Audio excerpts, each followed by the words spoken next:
बिल्कुल घबराना मत।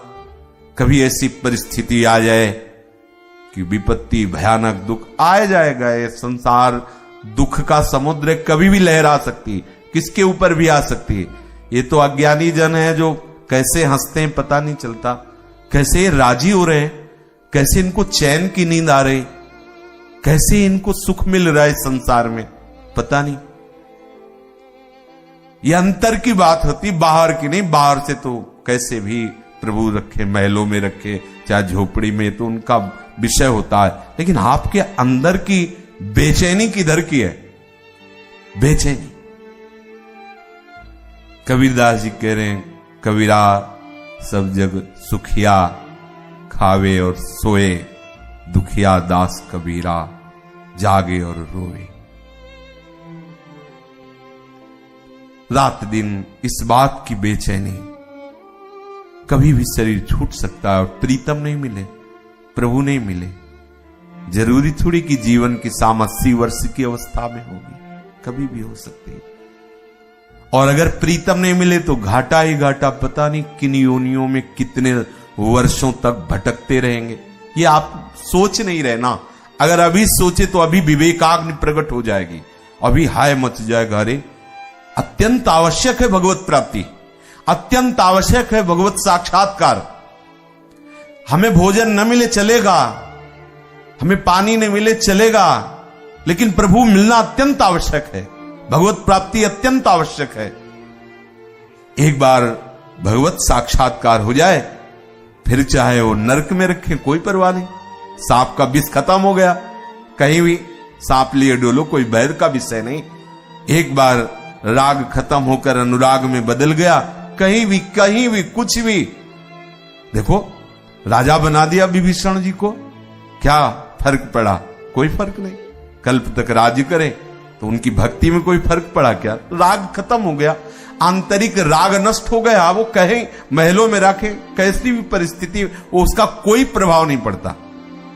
राग युक्त है तो एक लंगोटी भी उसे बांध सकती है, उसे आसक्त कर सकती है। और राग रहित है तो चक्रवर्ती सम्राट पद भी उसके लिए राग बंधन का कारण होता है। वो चक्रवर्ती पद नहीं, कोई पद उसे नहीं, राग, उस पद का राग, उस वस्तु का राग, उस व्यक्ति का राग। नाथ, आप चाहे जितना छिपाने की चेष्टा करो, आप छिप नहीं सकते, क्योंकि मैं जान गया हूं आप मुझे बहुत प्यार करते हैं। तो आप बड़े खिलाड़ी भी हैं, कोई भी रूप लेके आ जाओ, हम पहचानने के लिए बिल्कुल तत्पर हैं और हम पहचान लेंगे। नाथ छिपा लो तुम मुंह अपना, चाहे अति अंधियारे में, मैं लूंगा पहचान तुम्हें एक कोने में जग सारे में। एक कोने में भी ढूंढ लूंगा और संपूर्ण संसार में भी ढूंढ लूंगा। आप चाहे जो रूप बदल के आओ, आप छिप नहीं सकते। चाहे भयंकर रोग रूप में आओ, प्रतिकूलता रूप में आओ, अपमान रूप में आओ, निंदा रूप में आओ, जो भी आप चाहो वो रूप रख लो, मैं आपको पहचान लूंगा। अच्छा, बड़े बड़े दांत लगा के और ऐसा भूत जैसा रूप रख करके अपना कोई बहुत प्यारा आए और आप उसकी किसी भी हरकत से पहचान ले कि अच्छा ये तो वो है, तो आपको भय लगेगा। हंस करके उसे गले लगाएगा, बोले देखो तुम कुछ भी अब नाटक करो, मैं आपको पहचान लूंगा, आपको कोई भय नहीं लगेगा। ऐसे ही हमारे श्री कृष्ण हमारे प्राण प्यारे हैं और वो रूप बदल करके आते रहते हैं। नाना प्रकार के उन्हीं के रूप हैं और भक्त हर रूप में उनको पहचान लेता है। आप हो, वो सकुचा जाते हैं। अब कैसे छिपूं? इसके साथ छिपा छिपी का खेल खेलना है, कैसे खेलो?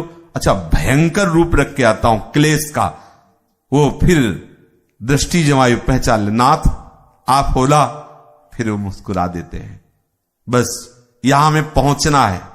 किसी सूझ वाली आंख ने पहचान की, कण कण में झांकी भगवान की, हर विधान में, हर चेष्टा में, हर व्यक्ति में, हर वस्तु में आप ही छुपे हुए हो। कोई भय नहीं, कोई दुख नहीं।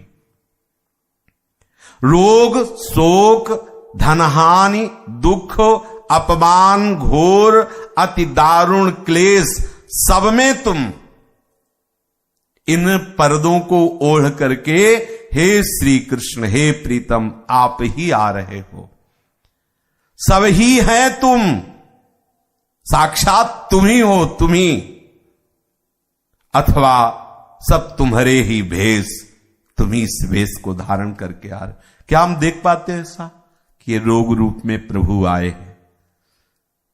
ये हर भक्त के जीवन में होता है। जब तक ये अनुभूति नहीं होती तब तक वो जीवन मुक्त नहीं माना जाता। एक संत भगवान मार्ग में जा रहे थे, कोई ऐसे विक्षिप्त चित्त होगा तो एक लाठी मारी, उनके सर से खून बहने लगा, वो गिर पड़े, वो चला गया। वो तो श्री हरि के नाम में डूबे हुए थे। इतने में एक व्यक्ति आया, उसने देखा संत घायल पड़े, उनको अस्पताल ले गया, अस्पताल में भर्ती करा दिया। डॉक्टर आया, डॉक्टर ने पट्टी की, दवाइयां दी और कहा, महाराज आपको किसने मारा? महाराज मौन थे। फिर 2-4 लोग और आसपास, महाराज आपको किसने मारा, आप बता सकते हैं? बोले हां, मैं पहचानता हूं। कौन? आपने मारा? आपने? अरे कह रहे महाराज हमने तो पट्टी बांधी, हमने तो दवाई दी, आप कैसी बात कर रहे हो? हम आपको, अब तुम कितना भी सफाई दो, मेरे से नहीं छुप सकते, तुम्ही ने मारा है, तुम्ही ने मारा है। वो अपने भाव में बोल रहे। डॉक्टर घबरा गया कि अभी 4 लोगों के बीच में कह रहे, तो लोग क्या समझेंगे संत को मारा है। फिर उनके भाव को समझने के बाद उन्हें शांति मिली कि आप ही हमें रास्ते में मारते हैं और आप ही हमें लेकर आते हैं और आप ही हमें औषधि लगाते हैं और फिर पूछते हैं कि कौन मारा? तो आपने ही तो मारा। बस यही दृष्टि चाहिए। अगर ये दृष्टि नहीं ना तो फिर कचाई है, अधूरा है। पर ये दृष्टि बहुत कठिन दृष्टि है। बस यही है जीवन मुक्तता, यहां से प्रारंभ हो जाती है। आपके सिवा कोई नहीं, वासुदेव के सिवा कोई नहीं, श्री कृष्ण के सिवा कोई नहीं, ब्रह्म के सिवा कोई नहीं। वो चाहे जिस भाव से उसे भजे, जब तक ये परिपक्वता नहीं प्राप्त, और ये आना ही चाहिए, इसकी तैयारी कर लो। सुख में अभ्यास करो तो दुख में भी अभ्यास करो। संतजन जानबूझ के 1-2 दिन भोजन नहीं करते, कष्ट सहते। क्यों? क्योंकि हमें तैयारी करनी है। जाग कर पूरी रात भजन कष्ट पूर्वक, क्योंकि हमें तैयारी करनी है, हमें अभ्यास करना है। जैसे कोई भी सैनिक ऐसे थोड़ी कि भर्ती हुआ सीधे युद्ध में भेज दिया गया, नहीं, उसको अभ्यास, बिना युद्ध के भी उससे गोली चलानी है, उसे अभ्यास करना है, उसे ऐसे टारगेट स्थित करके उड़ाने हैं कि उसको, हाँ, कि पहले से उससे फिट होना। ऐसे हमें अपना काम करना है, अभ्यास, भारी से भारी दुख में, विपत्ति में। और भगवान हमको अपने आप तैयारी करने के वो सब संयोग देते रहते हैं। आपको अपमान मिलेगा, आपको निंदा मिलेगी। जहां आप आकांक्षा नहीं करते, कि आशा नहीं करते कि यहां से प्रतिकूलता मिलेगी, वहीं से मिलेगी, वहीं से मिलेगी। आप टूट जाओगे, ऐसी जगह से मिलेगी। आपको लगेगा कि अब मैं बिखर गया। इसलिए अन्य आश्रय है तो आप बिखर जाओगे, यदि अनन्य आश्रय है तो आपको संभाल लेंगे। माना कि आप परिपक्व साधक नहीं तो संभाल लेंगे, प्रभु संभाल लेंगे। लेकिन आपको अभ्यास के लिए अवसर दिया जा रहा है। जैसे आपकी कोई निंदा कर रहा है, होती है निंदा, हमारे मन के प्रतिकूल लगा, निंदा होती है। किसी की भी यहां कोई ना बराबर स्तुति होती, ना बराबर निंदा होती, चलता रहता है। 100 में 10 निंदा करेंगे तो 90 प्रशंसा करेंगे, पक्का ऐसा होता है। इस सृष्टि का क्रम है। ऐसा नहीं हो सकता कि 100 के 100 प्रशंसक ही हो, नहीं हो सकता, है ही नहीं। भगवान के अवतार में नहीं, भगवान के अवतार में नहीं। कितने ऐसे भगवान के द्वारा कोई ऐसा राग द्वेष की क्रिया हो सकती है क्या? पर भगवान के विरोधी तो बात जाने दो, मारने के लिए तैयार है भगवान को। अरे जन्म से मारने के लिए तैयार है भगवान को, नहीं तैयार है? पूतना को भेजा, क्या भगवान के द्वारा हित होना है क्या किसी का?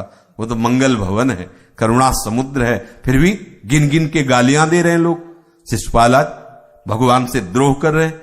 दूसरे को कुछ भी कृष्ण नाम नहीं आना चाहिए, कृष्ण वो जलते हैं। ये होता है, ऐसा होता है।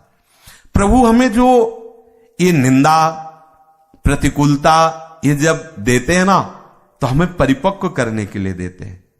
और हम चूक क्या कर बैठते हैं कि जो हमारी निंदा अपमान करने वाली वृत्ति से भेजे गए, हम उनसे द्वेष कर बैठते हैं। गए, आया, हमारे लिए साधन था और कर बैठे साधन, हमारे लिए भेजा गया था।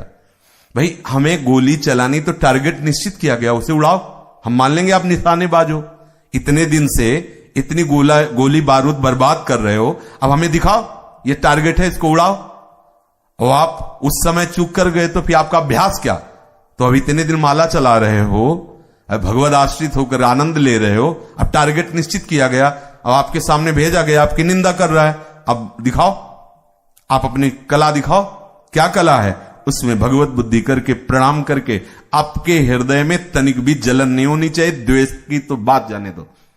परुख वचन अति दुसा श्रवण सुनि ते पावक। अब दिखाइए आप अपना अभ्यास। लेकिन होता क्या है, बिल्कुल विपरीत इसके हो जाता है। हम ये नहीं समझते कि हमारे सामने साधन आया है, हम ये नहीं समझते कि भगवत प्रदत्त ये बात हमारे सामने डाली गई हमें ऊंचे उठाने के लिए, हमारी आंतरिक भूमिका को ऊपर उठाने के लिए। और हम वहां ये चुप कर बैठते हैं कि ये दुष्ट अगर ना ऐसा करता तो बड़े आनंद से भजन हो रहा था, इसी ने आके विक्षेप डाल दिया। पता नहीं कहां कहां से आसुरी लोग आ जाते हैं। हाँ, अब वो हम उसके ऊपर दोषारोपण करके अपने अंतःकरण को और नकारात्मक भाव में, तब फिर प्रभु कृपा करते हैं, फिर संभालते हैं। लेकिन वास्तविक विषय यही है कि हमको इस विषय में विजय प्राप्त करनी होगी। मेरे नाथ स्वयं भेजते हैं या स्वयं आते हैं, हमको इनके द्वारा परिपक्व करते हैं। क्योंकि जीवन मुक्त होने के लिए इन द्वंद्वों पर विजय प्राप्त करना अनिवार्य है। भगवत पार्षद पद पर जाने के लिए अनिवार्य है।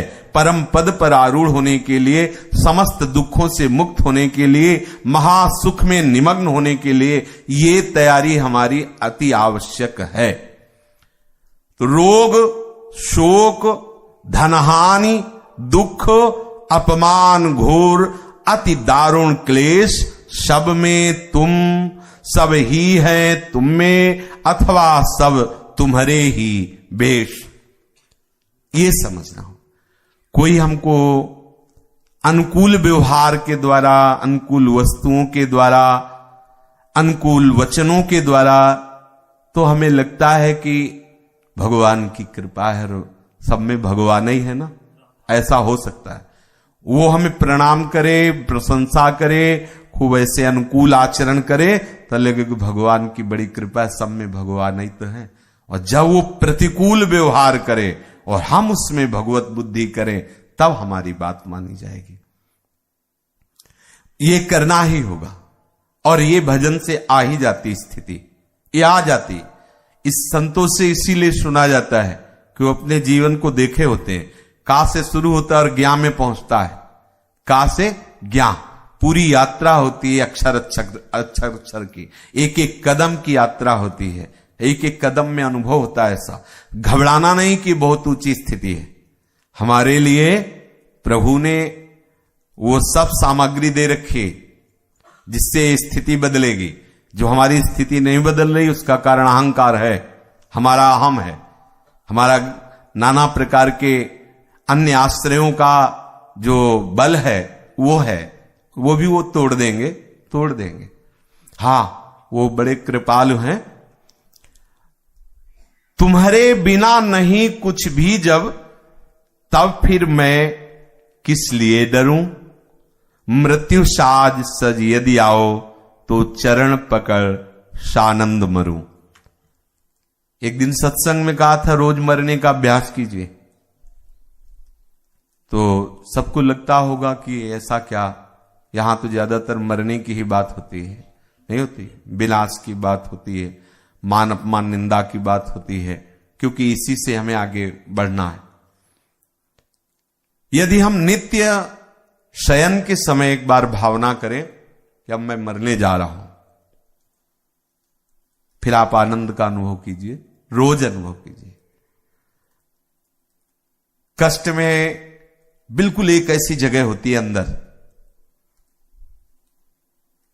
कष्ट ये हो रहा है और आप यहां बैठे हो, आग यहां लगी है, आप यहां हो, आप चंदन से भी अत्यंत शीतल कमरे में हो और आग बाहर लगी है, आप देख रहे हो कि आग बहुत लगी है, आवाजें उठ रही हैं आग की, लेकिन ना आप आवाज हो और ना आप आग में हो, बिल्कुल अलग हो। शरणागत का ऐसा एक घर होता है अंदर, यही ऐसे थोड़ी सुरक्षा कवच होता है हरि का। अगर महल में आग लगती तो एक अंतःपुर में ऐसी जगह बनाई गई है जिसका दरवाजा खुल जाने के बाद पूरा घर जलकर राख हो जाएगा, लेकिन धुआं भी नहीं लगेगा। है, बस उसके अंदर जाना है। पहले बाहर से तो अंदर आओ, अभी तो बाहर ही दौड़ भाग कर रहे हो, बहिर्मुख हो, अंतर्वृत्ति में आओ। सर्वात्मनान वृषजेत बहिरिंद्रियाणी, इंद्रियों को अंतर्मुख करो। एकश्चरण रासचित्त मनंत से, अनंत महिमा संपन्न अपने इष्ट देव में मन को लगाओ तो इष्ट देव ऐसी जगह दे देते हैं, वो उस स्थिति में भी शांत आनंदित रहता है। भयंकर कष्ट की लीला हो रही और एक आनंद की लीला हो रही। बोले देखो समय काटना है ना, बहुत कष्ट का वातानुकूलित एक अक्ष टीवी लगी, आप देखिए आनंद से, बाहर जो हो रहा है होने दीजिए आप, और अपने मन के अनुकूल सीन चल रही, और आपको क्या परेशानी, बाहर खूब गर्मी है, परेशानी, लेकिन आप तो वातानुकूलित कक्ष में हो। भक्त जनों के बिल्कुल जीवन में यही होता है, वातानुकूलित कक्ष होता है और बड़ी भारी टीवी लगी होती है और उसमें सीधे निकुंज प्रसारण होता है और चैनल बदलने की जरूरत नहीं है, क्योंकि वहां नयो नेह नव रंग नयोरस, नवल श्याम वृषभानु किशोरी, नव पीतांबर नवल चुनरी, नई नई बूंदन भींजत गोरी, नव वृंदावन हरित मनोहर, नव चातक बोलत मोर मोरी, नव मुरली जो मल्हार नई गति, श्रवण सुनत आए घन घोरी, नव भूषण नव मुकुट विराजत, नई नई उरप लेत थोरी थोरी, तो जैसे हित हरिवंश असीस देत मुख, चिरजीवो भूतलिया जोरी। ये कौन बात जो अब ही और अब ही और अब ही और, वो इस आनंद में मगन हो रहा है और बाहर से शरीर पीड़ाग्रस्त है, बाहर से अपमान, बाहर से प्रतिकूलता, बाहर से नाना प्रकार के क्लेश दुख। ये जो संतों के उदाहरण सुनने को मिलते हैं कि उनके पैर में सड़न हो गई, कीड़ा पड़ गए, कीड़ा उठा करके वो फिर पैर में रख, बहुत जगह कहानियां अलग अलग सुनने को, कोई आश्चर्य की बात नहीं, कोई आश्चर्य की बात नहीं, ऐसा अक्षरशः सत्य हो सकता है, क्योंकि बिल्कुल शरीर से उतना संबंध रह जाता है जितना सांप को अपने केचुल से, केचुल समझते हैं ना, जिसको सांप छोड़ देता है, केचुल को बिल्कुल सांप की आकृति की होती है, उसमें जीवात्मा केवल नहीं होती, बिल्कुल दूर से देखकर एक बार आप डर जाएंगे कि सांप है, वो सांप नहीं, सांप की केचुल है। ऐसे ही सांप की केचुल की तरह उपासक के शरीर का संबंध खत्म हो जाता है, देह संबंध खत्म हो। अब आवाजें तो निकलेंगे, बुखार होगा तो ऐसे हो, आपको लगेगा देखो हाँ, कह रहे थे सांप की केचुल ऐसा। संतों में एक गंगा किनारे संत थे, तो उनको जूड़ी दे के बुखार आता, देहातों में अलग अलग जूड़ी दे के बुखार, तो गंगा किनारे, तो जब जैसे कोई मिलने जाता ना तो शरीर कांपता, ऐसे ओढ़े हुए लेटे थे, तो थोड़ी देर के बाद उठ के बैठे गए, बाहर चर्चा करने लगे, जो रजाई थी ना उसकी, वो ऐसे ऐसे कांप रही थी, तो बोले स्वामी जी आपकी रजाई का, बोले हाँ थोड़ी देर के लिए बुखार उसको दे दिया है कि, तो बोले का जब तक सत्संग करेंगे तब तक बुखार वहां रहेगा। और फिर ये होता है क्योंकि हर वस्तु में उन्हें भगवत तत्व का बोध हो जाता है, तो शरीर का कोई राग नहीं रह जाता, बड़ा आनंद रहता। आप क्या समझते हो, कोई मुसीबत भक्त को होती है, एक ही मुसीबत होती केवल, भगवत विस्मरण ना हो जाए, बस कोई मुसीबत नहीं होती। अगर आपको बताएं तो अभी आपको लगेगा आश्चर्य, कल 1 बजे से लेकर के पूरी रात तक न इतना कुछ खाना पीना कुछ नहीं, भयंकर कष्ट, 102 बुखार। लग रहा है आपको बुखार? जितनी देर आना है इसको उतनी देर कष्ट, अभी कष्ट। किसको कष्ट है? सांप की केचुल को। ये केचुल आपके सामने है, इसको कष्ट है, जीवन भर कष्ट रहेगा। 10 घंटे डायलिसिस होना बना रहे अपने को, जब तक इसमें आवाज निकलने की सामर्थ्य है तब तक निकलती रहेगी। सच्ची कहते हैं भगवत शरणागति के लिए प्रभु के द्वारा निर्मित एक भवन है। इन तीनों भवन के अलावा, स्थूल सूक्ष्म कारण के अलावा, इसीलिए शीघ्रातिशीघ्र भागो। ये लीला जब तक श्वासें हैं तब तक इसमें दुख सुख रोग शोक मान अपमान निंदा स्तुति जन्म मृत्यु ये चक्र चलता रहेगा। भागो। हम आपको कई बार सत्संग में कहा, अगर ये लाभ मुझे ना मिलते, ना दिखाई देते, हम वो उन साधकों में उपासकों में नहीं, और हमारा भजन न छूट जाए तो छूट जाए, तो तुम किस बात के हो? तुम हो किस बात के? खुद तो सर्वज्ञ सर्वात्मा सर्वशक्तिमान। हम अपनी कोई बात कहें तो हमारा बात हट जाएगी। आप क्या हो फिर? आप सर्व सामर्थ्य सा। हम डंके की चोट से कहते हैं, कहा कहो बड़भाग नित नित रति हरिवंश हित नित बरधत अनुराग। डंके की चोट से नित बरधत अनुराग भाग अपनो करी मानत नित्य नित्य नव केली निरख नैनन सचवानत। ये कोई वो विषय थोड़ी कि वैसे छू हो गया। सत्य सच्चिदानंद प्रभु। अगर ये आनंद न दिए होते तो आपसे सच्ची कहते, पक्का बता देते, बिल्कुल छुपाव नहीं करते, छाती ठोक के कहते कि जीवन का परम लाभ है हरिशरणम। परम लाभ है उनका चिंतन करना। कोई भी दुख उसे परास्त नहीं कर सकता, कोई भी संकट उसे परास्त नहीं कर सकता जो भगवद आश्रित है। पर हम क्या होता है, इन शब्दों को सीधे शरीर पर देखते हैं, सीधे शरीर से संबंध मान लेते हैं। शरीर स्वस्थ है, चिकना है, ऐसा तो बोले भगवत कृपा है इनके ऊपर। इसका कोई फर्क नहीं पड़ता। शरीर कुष्ठ से गलित हो या नाना प्रकार के क्लेश से युक्त, इसका कोई मतलब नहीं रहता। इसलिए दो दर्शन चाहे जैसे भी दुख वेश धारण करनाथ, जहां दुख वहां देख तुम्हें मैं पकड़ूंगा जोरों के साथ। जीवन में ये स्थिति आ जाए कि मैं हर रूप में अपने प्यारे को पहचान लूं, प्यारे से एक क्षण के लिए भी कभी मैं स्मृति के द्वारा विलग्न रहूं, स्मृति के द्वारा सदैव उनसे जुड़ा रहूं। प्यारे का परमानंदमय स्वरूप प्यारे की स्मृति है। युगल सरकार की यदि स्मृति है, युगल सरकार का स्मरण चल रहा है, अगर स्मरण भी छूट जाए तो आश्रय, कोई ऐसी परिस्थिति हो कि स्मरण भी पकड़ में ना आ रहा हो तो आश्रय, बस आश्रय दृढ़ तो स्मृति निरंतर, दोनों का बिल्कुल समावेश है, आश्रय और स्मृति। स्मृति निरंतर करो, आश्रय दृढ़ हो जाएगा। आश्रय दृढ़ हुआ कि आप स्मृति की तो चिंता छोड़ दीजिए, उठते बैठते चलते फिरते बंधन करके चिंतवन गौर श्याम अभिराम सोवत हु रसना रटे राधा कृष्ण सुनाम। आश्रय में बहुत बड़ा बल होता है।